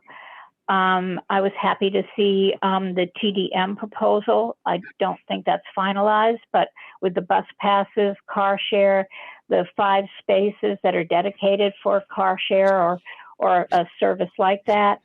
And also, I was also happy to see that the cost of parking is not included in the rent. It's being charged. The other point that I wanted to make was as far as things that seemed going in the right direction, or the green roofs, and the fact that the parking now has a cover on it so that residents won't be looking down at just a sea of cars. I really think that that is a vast improvement. Now, the things that continue to concern me with this project. And one of them is something that has nothing to do with the applicant, but the fact that it's so limited with form-based code. I find this frustrating. I never embraced form-based code because of this. But anyways, having said that, I think it's a huge loss that the commercial space is no longer part of this project and the UVM-MC component is gone. I'm also continue to be concerned with the ever-shrinking retail component. I know the attitude of some is that retail space is no longer wanted, but South Burlington builds retail space and people go there. And it's very frustrating that after all, this sits in what was once called our marketplace. And now the component, the retail component, is barely visible. So I'm really concerned about that. It's unfortunate that a project of this magnitude, even an amended version of this application, has to go through during these times where there are Zoom meetings and people can't actually come and look at the project. The original project, we had a scale model. I mean, there was a lot of attention. There was a lot of opportunity for the public to really embrace and give feedback. I know everybody wants to fill in the hole. I want to fill in the hole, but I want it filled in with a building and a structure and with uses that we all really want in our downtown. It's still multi-purpose. I like that. I like the residential component. I never really envisioned having it mainly residential. And I think I think some think that's wonderful. I think it's a little bit detrimental to our marketplace. There was one other thing that I did try to, I tried to read through all of this, and I was concerned around the reduction in parking spaces. I know you've heard that ad nauseum now. You know, and I can't go back to the minutes. I could, but I didn't go back to the minutes from the original application. But I was always under the impression that there were going to be enough spaces for the public to use that, to access the retail, etc. And now I feel that there's going to be none of that. And so I don't think that really works for downtown. And like others have said, I think it will put added pressure on the merchants. And I don't know how you remedy that. I really don't. But I'm certainly hopeful that the applicant will remember the agreement, the legal agreement, and hear the comments about the need for people that want to utilize the retail that's part of this building, these two buildings. I want the applicant to understand that people are going to need to park in order to take advantage of what they're going to offer. And I'm disappointed that that has been downplayed, and it's the way of the world in Burlington, but I don't think it's the way of the world everywhere. I'm an environmentalist also, but we also have to realize we don't have a robust public transportation system, and people do drive to come to Burlington, and they need to be able to park their car somewhere. That's it. Thank you very much. Thank you, Sharon. We have one more member of the public, Brad, and then some folks on the applicant's team and Public Works. Okay, the other member of the public is? Karen Long. And we like to allow Brian Dunkiel into the meeting so that he may speak later. Yep. Karen? Hi, thank you. I just wanted to ask the question because I think I heard this correctly, that 100 spaces of the 422 spaces are set aside for 100 Bank Street. Is that the Free Press building, or what's 100 Bank? It's what used to be 7 Burlington Square, wasn't it? not the same building. Correct. Brown office building at the end of Bank Street. It was where you entered the old parking garage through on Pine Street. Okay, so is that correct? So 100 of those spaces goes to that, and Yeah, then well, there's We'll get them to- 320? Are there other questions that you have? I'd like to get them all together first and then have them respond. Karen? No, it's just mainly that came up tonight, and I wanted to just ask what, I didn't understand that part. Jesse, do you have a, is there Yeah, an answer on that? 100 spaces will be offered at market rate to that building with full access through our building. So they could take 100, but they could take less. Correct. Okay, thank you. Thanks, Karen. I can also update. I was going to ask for your mailing address, Karen. I'm sure we have it somewhere, but for the record. 55 Henry Okay, thank you. Street. Thank you.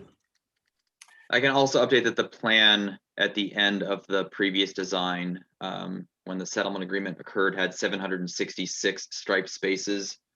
But of those, 527 were self-park, the way it was classified, and truly there were 288 spaces where you could not be blocked in potentially by another car. And then there were another 200 or so that was dealt with valet parking. Correct. Yep. Yeah, That's how we got to the 961 number. I have just a general question on the parking. Since the footprint of this building is the same as the footprint basically of the original building, more or less. Is the difference in the parking that the original parking went to the perimeter of the building, and all this parking is generally not going to the perimeter, and it's one level less? Is that? Yes, physically, yes, you're correct. There's only a few places at the entries where it goes to the outside perimeter. And the original building, they did go to the perimeter, so you get more spaces per floor. Yes. And as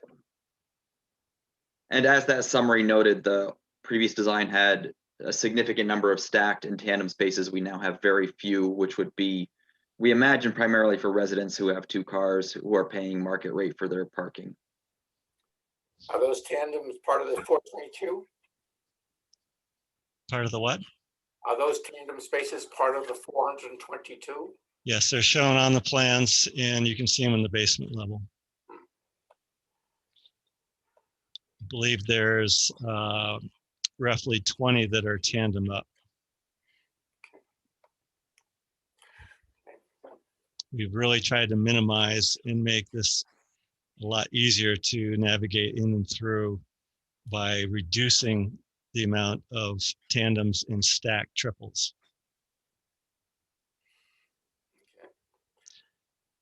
I see that Brian Dunkill is here. Brian, did you want to add to this discussion? Yes, Mr. Chairman, Brian Dunkill for the applicant. And I have 6 comments that I'd like to make in response to what you heard through public comment. First, I'd like to remind the DRB of its role and jurisdiction. And its role is primarily to review the application before it under the current zoning ordinance. The zoning ordinance instructs you in case law, the zoning ordinance instructs you to interpret the zoning ordinance literally. And the ordinance and the case law is clear that that's your role. Apply the ordinance as it is today. Number 2, the DRB has no jurisdiction over private disputes. Several of the issues raised in 100 Bank Street's letter involve private issues between private property owners, and this DRB has no jurisdiction to resolve or get involved in those disputes. Number 3, Attorney Franco's read of the vested rights law in how it would apply to this case is just completely wrong. The applicant concurs with the city attorney's analysis that was provided to you in a memo. And I guess I want to just take a moment to, note the proper terminology to be used for this application. This is an amendment application proposing a substantial change to what was previously permitted. That's the proper terminology to use of what's occurring.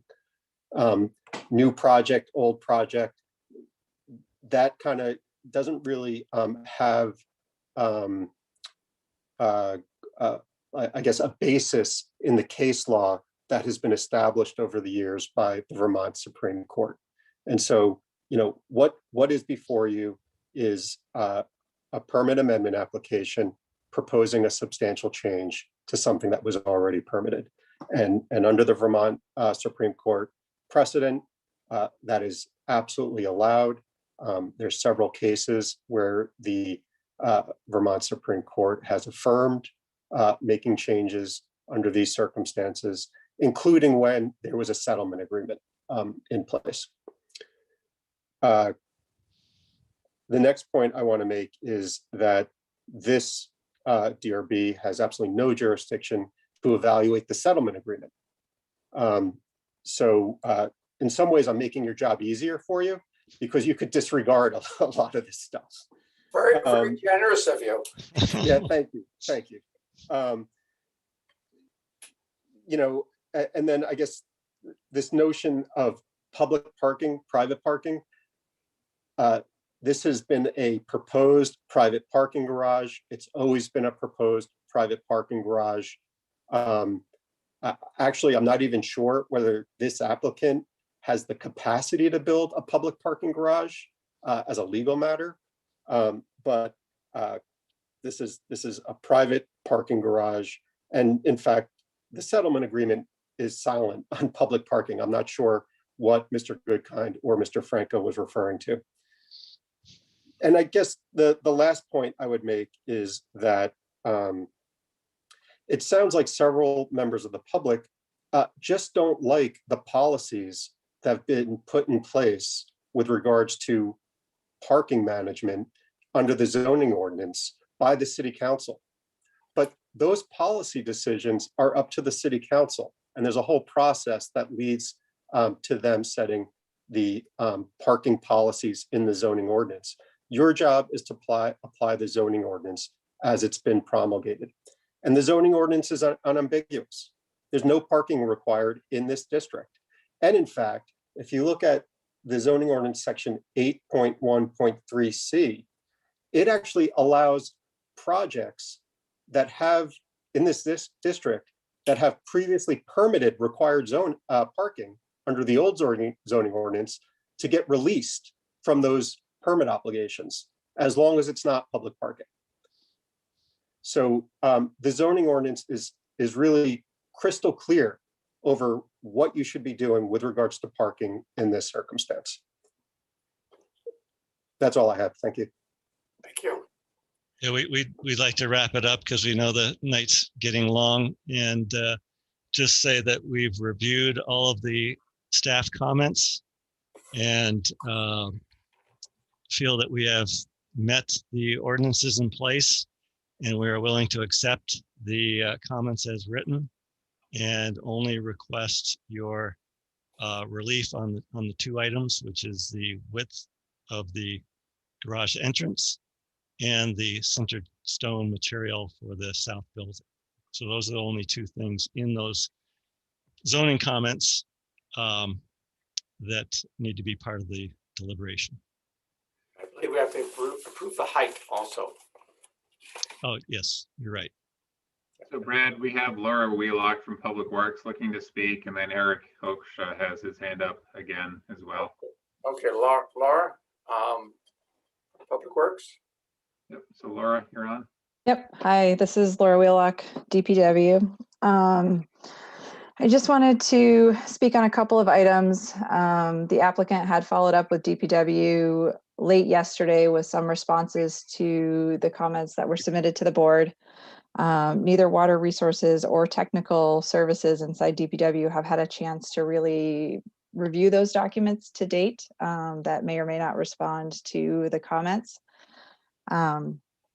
I do want to acknowledge that in the meeting discussions that we've had with the applicant, some information about the loading docks that I don't think is in your submitted materials was discussed. That the loading docks, that trucks, while they're using that, accessing the compactors or possibly the loading docks, will obstruct the city sidewalk during that use. And that is certainly a concern that the DPW has about making that be a time-limited activity. So that's just something I wanted to bring to your attention. The other is obviously regarding the areaways, certainly something that we've discussed at length with the applicant many times, and still are working towards the removal of the areaways within the city right away. Also acknowledging that the streets for Pine and St. Paul are kind of in an interesting condition, that they weren't in your original application, that they are in the middle of a settlement agreement. And while I'm not privy to those details, could be an escrow at the moment to become public rights of way sometime this year.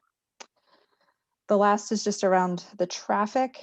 The comments and responses to our initial questions came back late in the day on Monday. We've not had a chance to really thoroughly review some of those. I think the only large concern that we still need to look more closely at is some of the levels of service for the intersections of Main Prospect and Colchester Prospect. Okay, Laura, can you elaborate a little bit more about the loading dock relative to truck access? Yep, and I would also welcome the applicant to speak to that, but one of the sketches that they provided us, shows the compactors inside the loading docks, which really resemble more of a trash and recycling facility based on how full they are, but there are definitely, their estimate of the size of the vehicle that's needed for there will obstruct the city sidewalk during accessing those. And is that true for other deliveries too, or is it just the compacting and the trash haulers that are going to be blocking the sidewalks? I can answer that. Okay. Our loading docks are 2 bays wide so that the trash and recycling compactors are on one side and the other side is open. So when the truck comes up, backs up to grab the compactors and bins, the cab, the driver's cab is the only thing that will be on the sidewalk. So it'll be partially in the loading dock and partially outside of the loading dock, just at those times for pickup. When someone is moving into the building, the size of the truck will be able to back into that second bay and be out of the way of the pedestrian right away. You say what size truck? Oh, your typical box truck. Box truck. And when you say the cab of the trash hauler is blocking the sidewalk, how much is it? I mean, is it 5 feet? Is it 10 feet? Well, we have the Great Street dimensions, so it's probably bigger than 5 feet, maybe less than 10 feet. The sidewalks are a minimum of 15 feet. So some of the sidewalk is still passable, is what you're saying. Yes. And we do have one dock that accommodates a bigger truck. Yeah, the south loading dock is a much larger dock, which can accommodate a tractor trailer. Yeah. And that's been all vetted with videos from the city's civil consultant on the loading and unloading of that dock area. And you could have time restriction on the pickup of the trash, right? That would. Casella prefers early morning regardless in the downtown. So we have been talking about early morning. And with the compactors, it really does limit it to how many times a week they actually show up. So we're working everything that we can to minimize the number of times that cab will be parked on the walkway. It's to the project's advantage and the city's advantage to minimize the number of pickups. And the discussion we've had with Casella is that they do 10 plus daily pickups on the 2 blocks south of here. We're looking to limit our pickups to once a week, except when there's a lot of move in and move out, and especially high volume of activity. But the estimate from Casella is that they'll be picking up those trash and recycling compactors once a week from each bay, each of the 3 docks.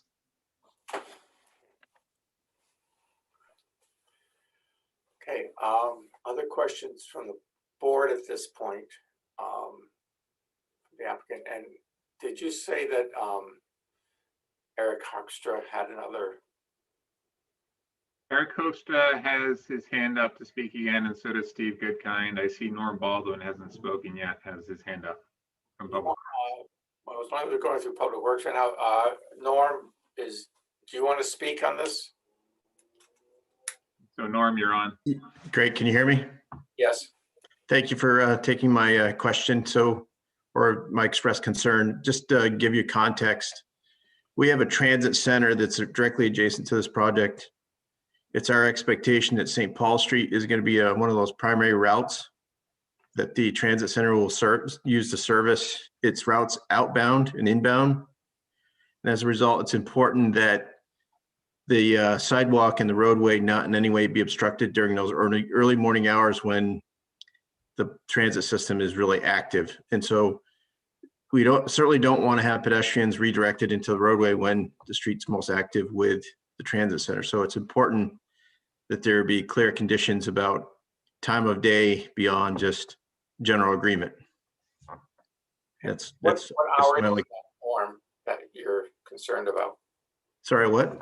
What hours is it that you're concerned about that you say at the beginning of the day? Well, whenever transit service is in place, I think that we have to avoid trash pickups. So I don't know when CCTA starts, but we need to look closely at that.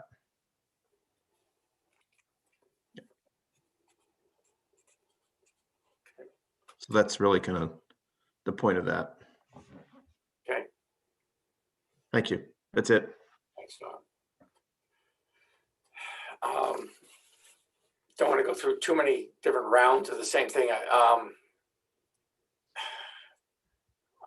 Eric, are you adding something new to this conversation here? Yeah, just a quick thing. There were questions about 100 Bank and the parking obligations. Yeah. And so there is a deeded entitlement to 100 Bank for 100 parking spaces on the BTC site. I just wanted to clarify that. Does that mean you have control of those 100? That's correct.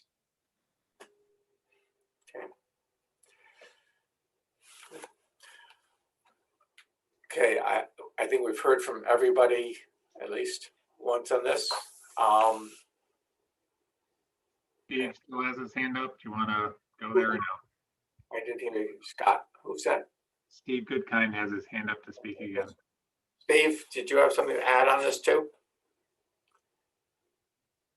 You're muted at the moment.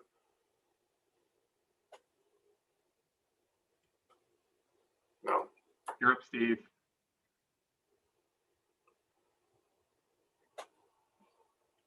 Let's try that again. Okay, Steve, you're on. I'm not seeing him up here, Scott. Yep. Okay, well, there you have it. Okay. I'll just ask again if there's any other questions from the board at this point.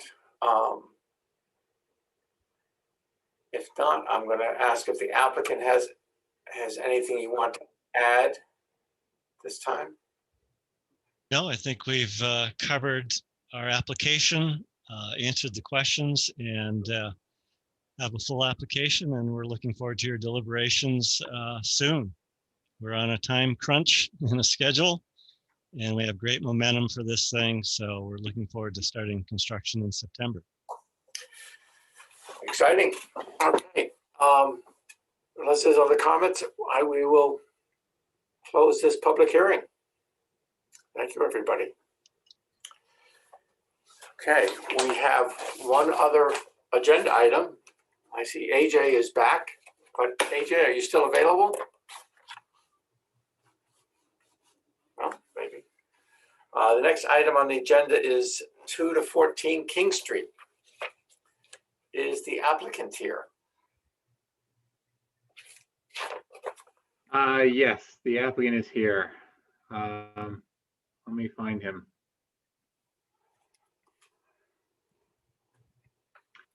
Jay Bierman, you are able to talk now. Is there anyone else speaking to this item? I think Kelly's on board. DeRoche? Kelly, let me find Kelly. Weeman Lampier? She's a man. Oh, there she is.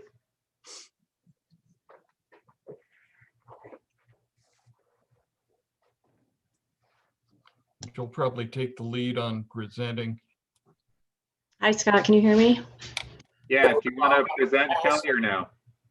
Yeah, I can share my screen unless Ryan wants to pull it up. It's pretty simple. Kelly and Jay, is there anybody else who wants to speak on this project besides the applicant? Do we know? I don't see any hands raised, Brad. So I'll ask the applicant to raise your hand and swear that you would tell the truth and whole truth under pain and penalty of perjury. I do. Kelly, you're muted. Sorry, I do. Okay, thank you. Little formality there. So, take it away. Can you all see my screen? Yeah. Okay. This is Kelly DeRoche from Weeman Lampier Architects. We're working with Spot on the Dock about expanding some of their exterior restaurant space, as well as adding a new bathroom building, since the exterior expanded space for the restaurant would be in place of the current bathrooms. Just to get everybody's bearings, here's King Street, and here's where the ferry comes in and out. And I'm sure most people are familiar where Spot on the Dock is.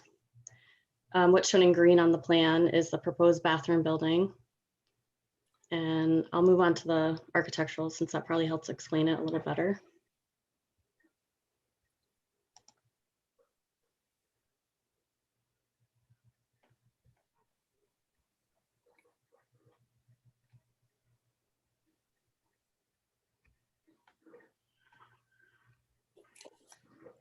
Currently, what I have up is a demo plan showing where the current bathrooms are to the north of the building. This is where we're looking to remove those bathrooms to expand the outdoor bar space. The building is currently non-conforming, as it does extend out into the 50-foot pedestrian easement around the waterfront. This would still remain, since it's under the current roof structure, it would not be any more non-conformant than it is now.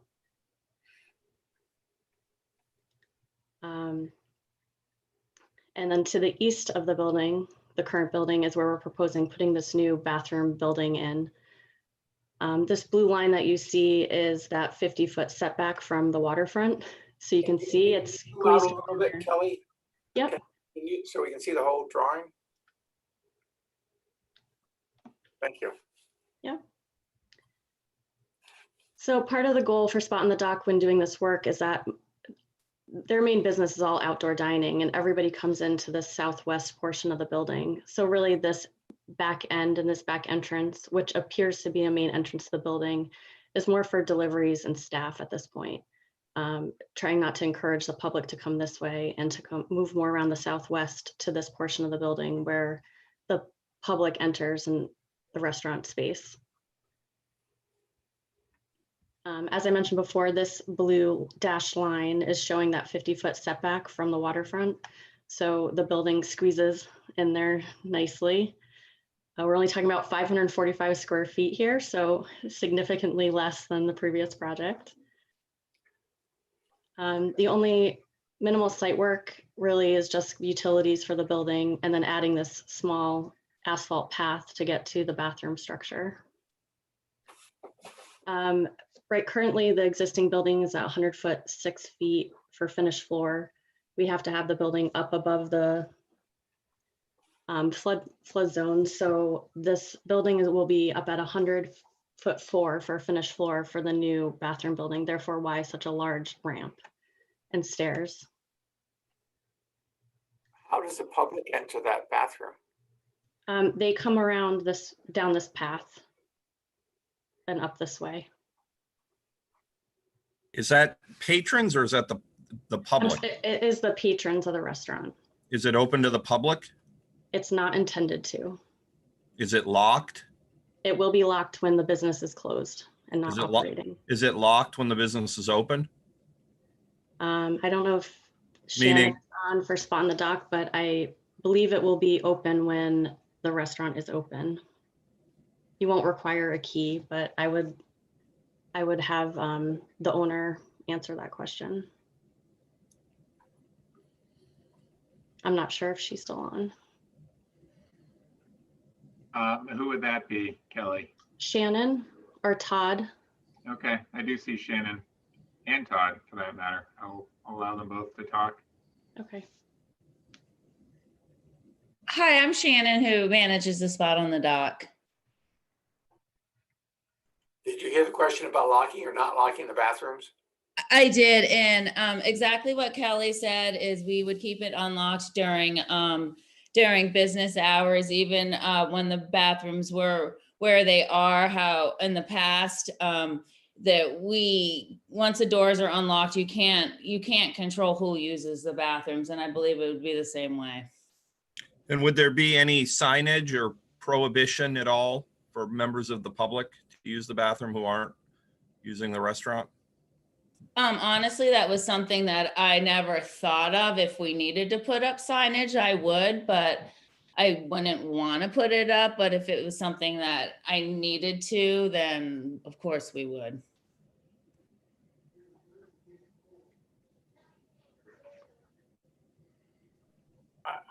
I guess as long as we're talking about the bathrooms right now, I'm just curious, as much, I mean, you can do the entrance where it just seems somebody who's at the bar has to walk all the way around your entire restaurant and walk out into the public space, then come back in to go to the bathroom. It seems sort of a long trek. Well, we actually had to do that this whole season because of COVID. And it's actually better for the business. It's better for the customers because of how the building is conformed to not have customers coming in to walk into the kitchen or running into the flow of service. And it was not an issue at all this past summer. And we did consider looking at having the ramp and access more on this side, but having it squeezed in between the buildings seemed like a really negative experience in space rather than having it more open and visible on this side of the space, as well as we can only build within this blue dashed line. Okay. Did you have more things that you wanted to go through in the plans, Kelly? Yeah. So the current building is a pretty low profile building due to the fact that we have to raise this floor so far above the existing building. It actually gives us a nice opportunity to give it a little bit more visibility from the end of King Street. Here's the elevation that you would see coming down from King Street. The actual shape of the building has kind of what are like, we would maybe call seagull wings that would pitch to the center, and then we would pitch this small roof back towards that kind of inaccessible space to collect the water. So it's not kind of dumping out on where the path is up to the building. And then even on the lakeside looking east, it also gives it probably a little bit more visibility from the lakeside as well, because you can see it peeking up above the existing building.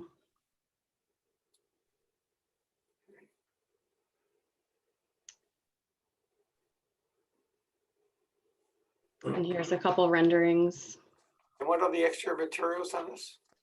We're proposing to have wood clapboards in this lower location and then breaking it up, and at the top having a vertical corrugated metal siding.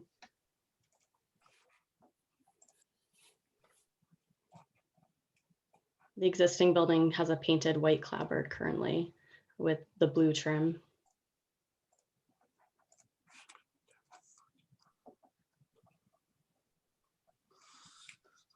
Here's a couple of photos of the existing space. Not its usual vibrant self as it is in the summer times.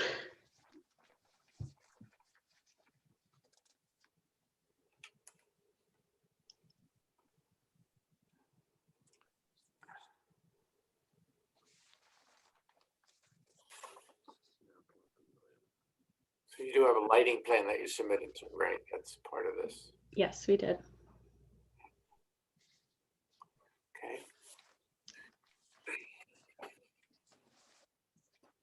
And again, this building is seasonal, so this is only open during the time that the restaurant operates during the summer months.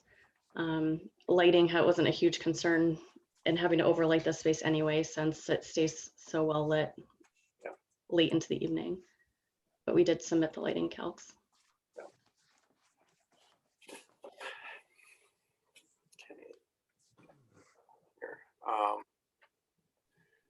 Is there anything else you wanted to add at this point? I think that's all I have. Okay. There are some floodplain comments that you're addressing.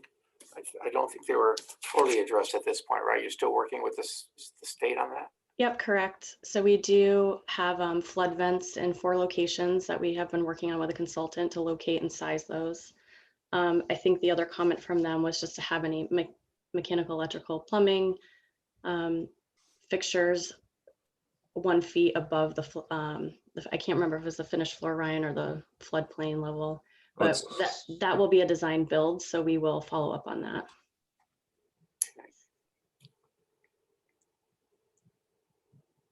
Okay. Okay. Any questions from the board for the applicant? I think everybody's ready to dine outside. And there were no members of the public. Is that correct, Scott? That's correct. Nobody's raised their hand to speak on this item. Okay. Does anybody else have something to add at this point? We will close the public hearing. Okay, thank you. Thank you. Thank you. It was not as late as I feared it would be. AJ's still with us, maybe. And Jeff indicated he could come back. So how do people feel about deliberating? We have the South Union, South Winooski project. We have this, and we have the mall project. I'm fine deliberating. I don't see the issues as that extensive, quite honestly. Okay. Did you want to send a text to Jeff, see if he wants to participate, Scott? I have reached out to Jeff. Okay. Haven't seen him yet. Okay, well, we'll let him come if he does. So why don't we just go in order of what we got here, which is the 251, 253 South Union Street.